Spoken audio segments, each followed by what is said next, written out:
The conference room buzzed with idle chatter, the hum of office life filling the air.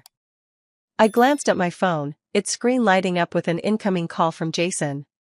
My heart skipped a beat. He never called during work hours unless something was wrong. Stepping out into the hallway, I pressed the phone to my ear, expecting the usual small talk. How's the trip going? When are you coming home? Instead, Jason's voice cut through the line, cold and sharper than I'd ever heard it. I'm divorcing you, he said, the words dripping with finality. I've already sold the house. You'll need to figure out where you're going to live. Enjoy that. For a moment, the world tilted on its axis, and I had to grab the edge of the hallway table to steady myself. My mind was racing. This couldn't be happening. I tried to process the words, but they didn't make sense. This wasn't the Jason I had married. The man who used to laugh with me, who would hold my hand and tell me everything would be okay. You sold the apartment? I forced the words out, my throat tight with disbelief. There was a short, dry laugh on the other end. Yeah, I did. Nicole and I need the money to set up our life together. She deserves better than a tiny place like that anyway. Nicole.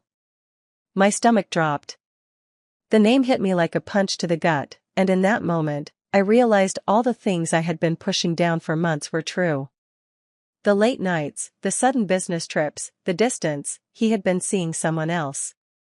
But to hear him say it so casually, like I was the intruder in my own life, made something inside me snap. That sounds great, I replied, keeping my voice eerily calm, even though I could feel the fire rising in my chest. I wouldn't give him the satisfaction of hearing me break. Jason didn't even wait for me to say anything else before hanging up. The silence that followed was suffocating. I stood there for a moment, phone still pressed to my ear, the reality of his betrayal crashing over me.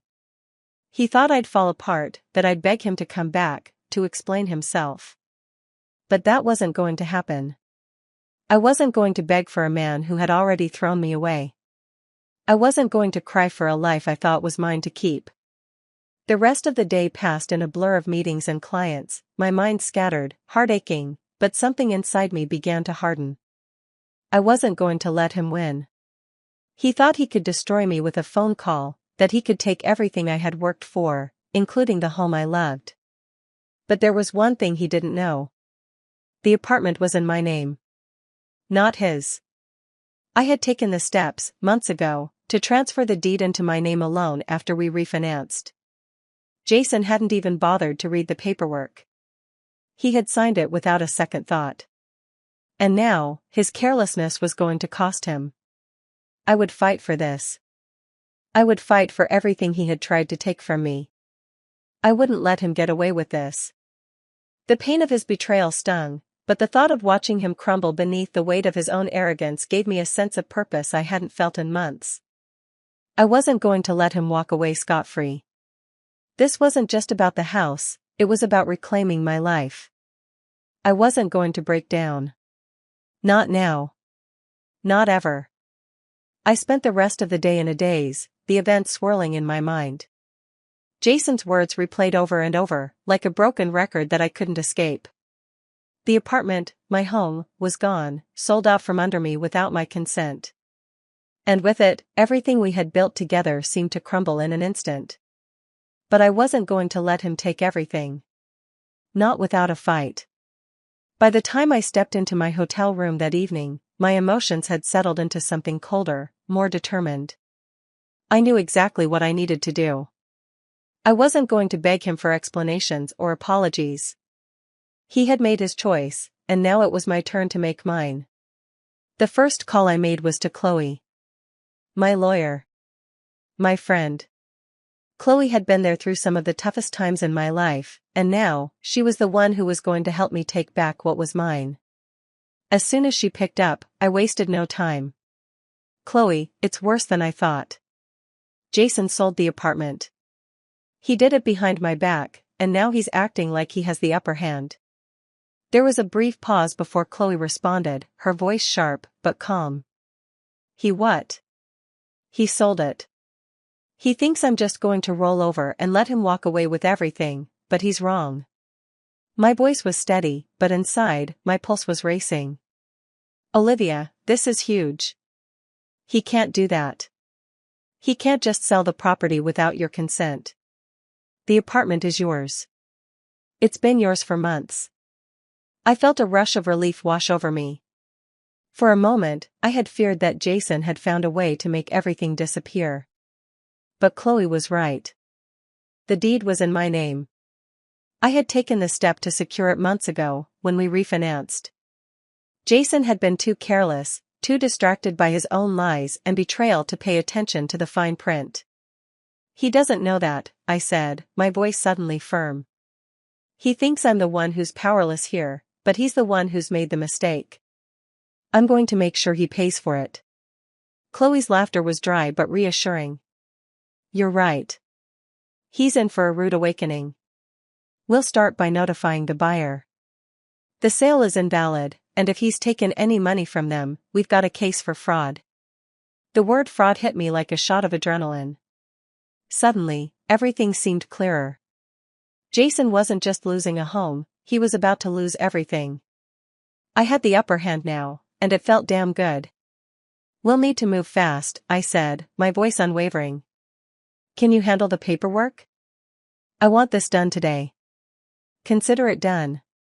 I'll draft a formal letter outlining the consequences of his actions. If he pushes it, we'll go to court. And I'll make sure the buyer is fully aware of the situation. As I hung up the phone, I felt a sense of calm settle over me. It wasn't just about the apartment anymore. It was about everything he had taken from me. The trust, the love, the life I had built with him. But most of all, it was about taking back control. Jason had thought I was weak, that I'd be too devastated to fight. But he hadn't counted on my resolve, and he hadn't counted on the fact that I had already been planning my next move, even before his betrayal was laid bare.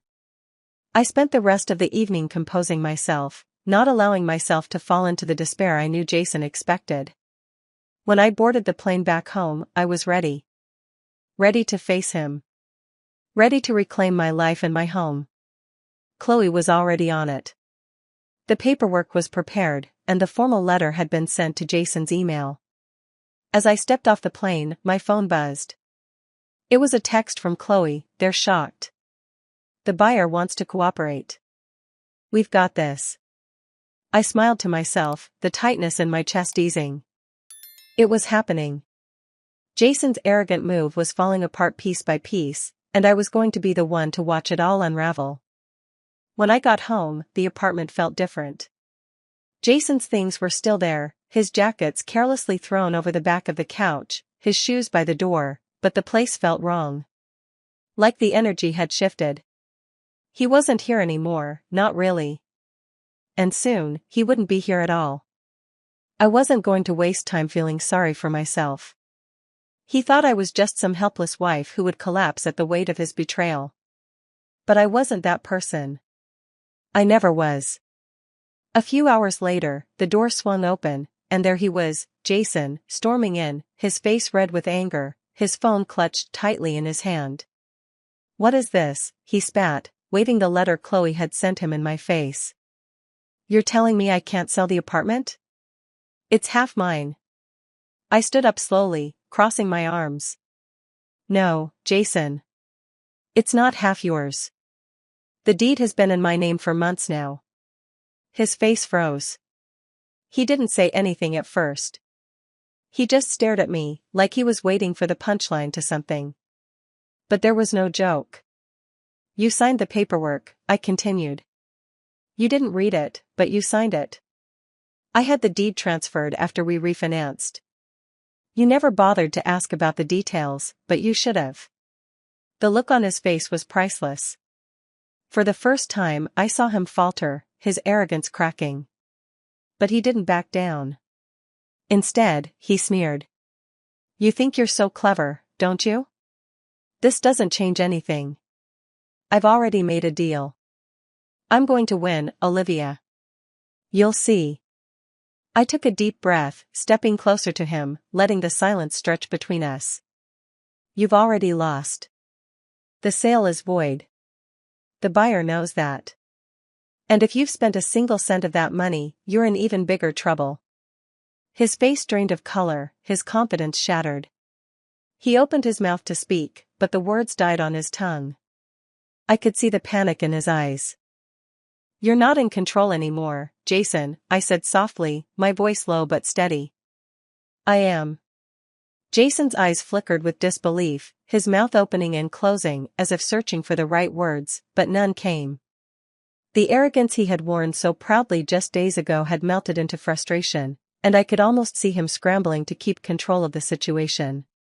For a moment, there was nothing but the sound of his breathing, heavy and erratic, as if he couldn't quite grasp what was happening. I stood there, calm and unyielding, watching him unravel. It felt surreal, like I was watching someone else's life fall apart. But no, this was my life.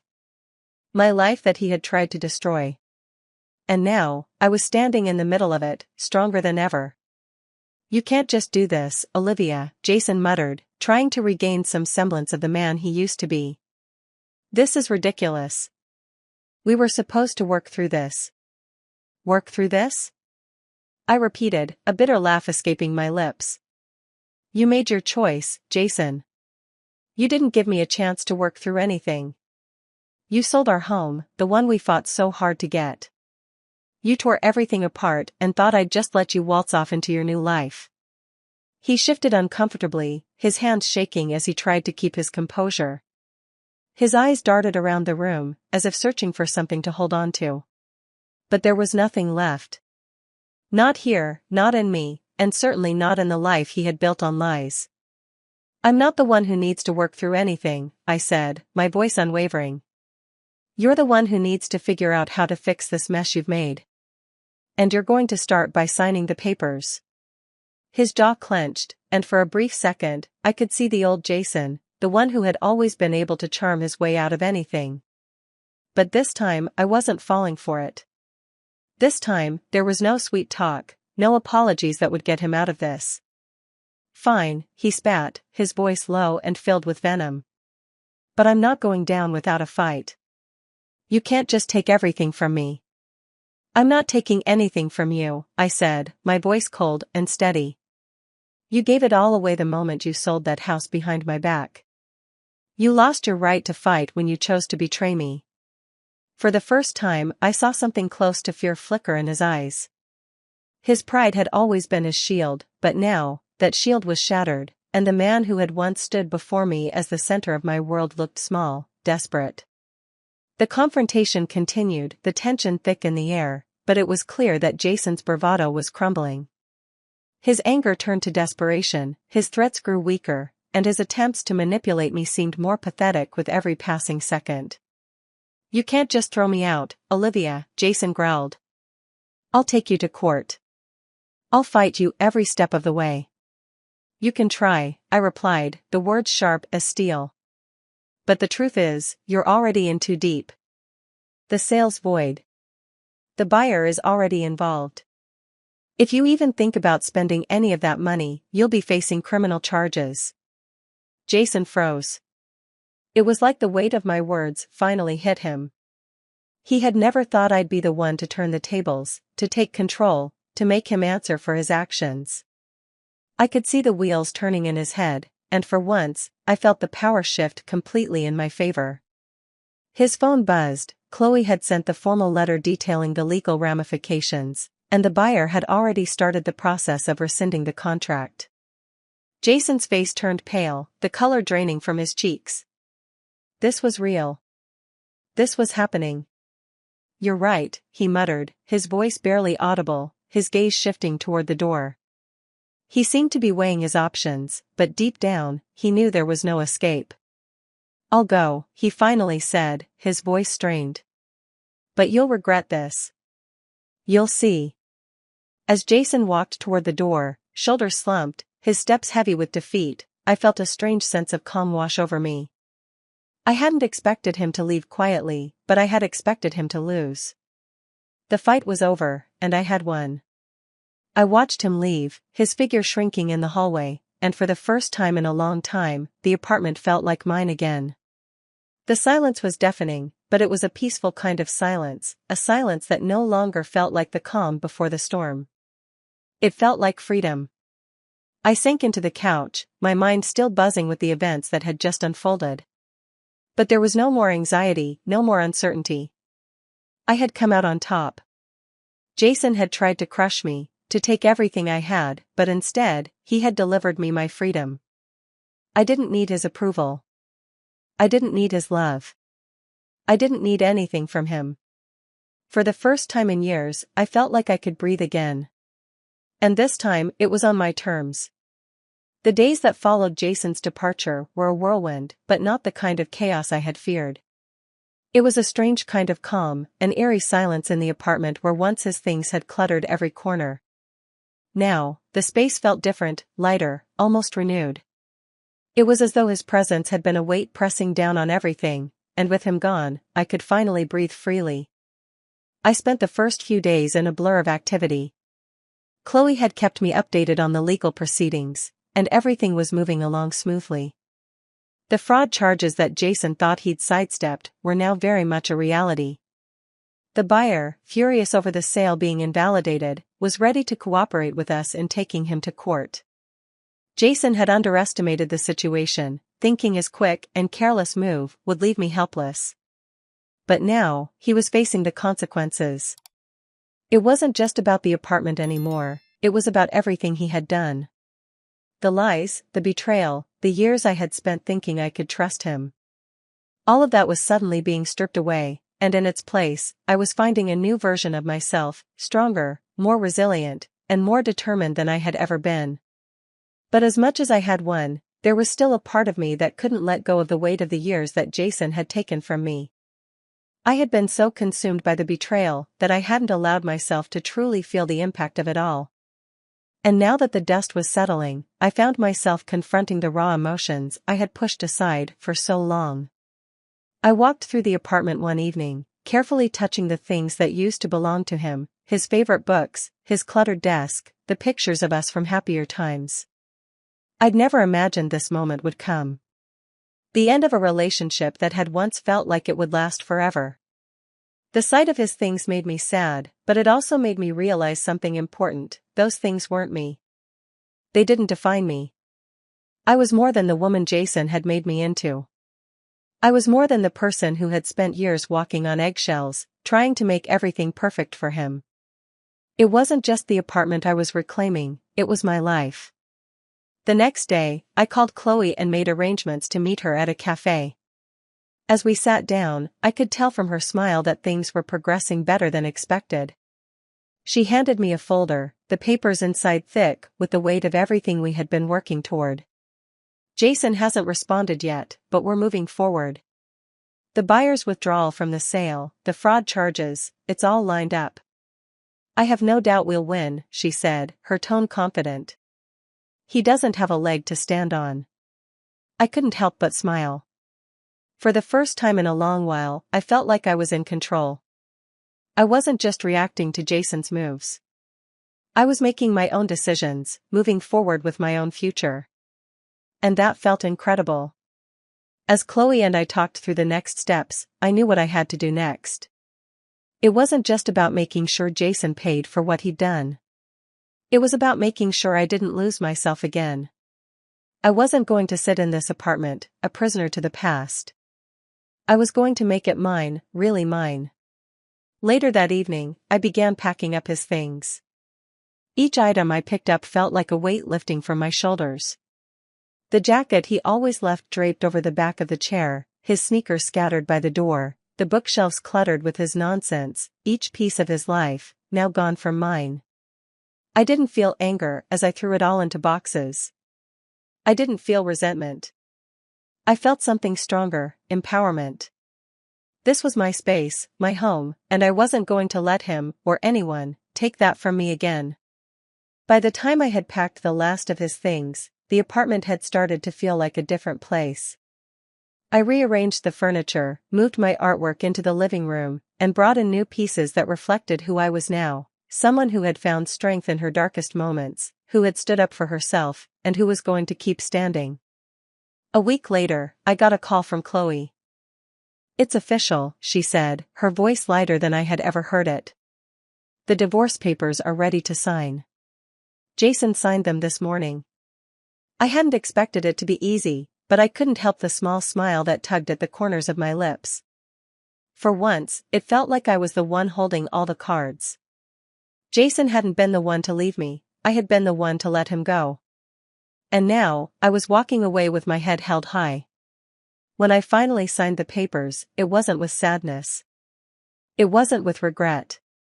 It was with a sense of relief, of closure. I was free. As I sat down on the couch that night, the city lights twinkling through the window, I realized just how far I had come. I had started this journey as a woman broken by betrayal, desperate to hold on to the life I thought I knew. But now, I was someone else. I was someone who had found her own strength, who had fought for her right to happiness, and who was finally, truly free. Jason had thought he had won when he walked out the door. But in the end, it was me. I was the one who had taken back control. And now, I was ready for whatever came next. I looked around the apartment, now fully my own, and felt a deep sense of peace settle in my chest. It wasn't just the walls that had changed, it was me. And I wasn't going to let anyone ever take that away. The weeks after the divorce were a blur of new beginnings, but they didn't feel like the aftermath of something lost. Instead, they felt like the calm after a storm, a quiet sort of peace I had never known. I spent those days transforming my life in ways that felt both small and monumental. The apartment, once a symbol of betrayal, was now my sanctuary, a place where I could breathe again without the heavy weight of Jason's presence lingering in the corners. I redecorated, rearranged the furniture, and filled the space with things that spoke to me. Each piece I brought in wasn't just an object, it was a declaration. A declaration that I was no longer just his wife, no longer the person I had been before. This home was mine. And it wasn't just the walls that had changed, it was everything. I started going out more, meeting friends, laughing in ways I hadn't in years. I took weekend trips, sometimes by myself, sometimes with my closest friends. There was a freedom in those moments that was intoxicating, a feeling of reclaiming myself piece by piece. Chloe continued to check in, updating me on the final stages of the legal battle. Jason's attempts to fight back had all but fizzled out. His threats were hollow, and his desperation was palpable. The fraud charges had taken root, and the sale of the apartment remained void. Everything was crumbling around him, just as I had known it would. But I didn't take pleasure in his downfall. Not anymore. It wasn't about revenge or winning anymore, it was about me. About finding peace and moving on from the ghosts of the past. And as I walked through the apartment, touching the objects I had carefully chosen, I realized just how far I had come. Then came the day that sealed everything, the day I truly let go. It was a Saturday morning when I finally let myself open the box that had been sitting in the back of my closet since the day Jason left. It contained all the things I had once treasured, photos, letters, mementos from our travels, and little trinkets we had collected over the years. I hadn't been ready to deal with them. Every time I had reached for the box, something had held me back, fear, sadness, anger. But now, as I sat on the floor of the living room with the box in front of me, I knew it was time. I took a deep breath and began going through the items one by one. The photos of us when we were happy, when we were convinced we would grow old together. The silly postcards from vacations we had taken, the souvenirs that once meant something, now only reminders of what was. I felt no sorrow. I didn't even feel the sting of betrayal. Instead, I felt nothing. I carefully put each item aside, nothing was worth holding on to anymore. I had held on to these things because they had been a part of the life I thought I wanted, but now I realized that life no longer existed. The woman who had kept these memories was someone else, someone I had outgrown. The last item in the box was a framed picture of us from our wedding day. We both looked so happy, so full of hope. For a moment, I stared at it, my heart heavy with memories. But then I stood up, walked over to the garbage can, and dropped the frame inside. That was it. It was over. It wasn't about forgetting. It wasn't about erasing the past. It was about making room for the future. And in that moment, I knew that whatever lay ahead, I would face it on my terms, as the person I had become. I spent the rest of the day reworking the apartment, moving things around, and turning it into a space that felt entirely mine. By the time the evening came, the place was unrecognizable. The walls, the furniture, the decorations, they all spoke to the woman I was now, independent, strong, and free. Later that night, I stood in front of the window, watching the city below. The lights twinkled like 1,000 tiny stars, and for the first time in a long time, I felt truly alive. Jason had thought I was weak. He thought I would crumble without him. But what he didn't know was that his betrayal had been the catalyst for something far greater than he could have ever imagined. It had awakened a strength in me that I didn't even know I had. I wasn't broken. I was whole. And as the night settled around me, I realized something else, something that made me smile for the first time in ages. I was finally, completely, and unapologetically free.